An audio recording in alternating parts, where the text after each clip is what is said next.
মণিপুরে অশান্তির আবহ অব্যাহত। সীমান্তবর্তী এলাকায় মাদক ও অস্ত্রশস্ত্রের চোরাচালানের অভিযোগ নতুন কিছু নয়। মণিপুর অগ্নিগর্ভ হয়ে ওঠার অন্যতম কারণ সীমান্ত এলাকার এই পরিস্থিতি। সীমান্তের এই ছবির বদল ঘটাতে এবার কেন্দ্রের বড় সিদ্ধান্ত।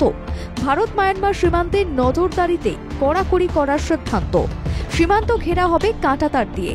মোট ১,৬৪৩ কিলোমিটার সীমান্তে কাঁটাতার বসানো ও সড়ক নির্মাণের জন্য মিলেছে কেন্দ্রীয় অনুমোদন।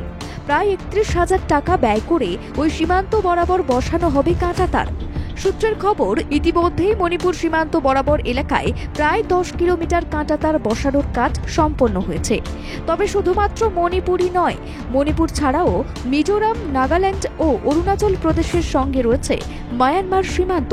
২১ কিলোমিটার জুড়ে এই মুহূর্তে কাঁটাতার বসানোর কাজ চলছে দ্রুতগতিতে।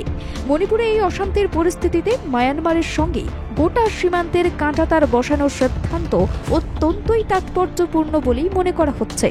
সেক্ষেত্রে আন্তর্জাতিক সীমান্ত হয়ে পাচার চক্রীদের আনাগোনা রোখা সম্ভব হবে।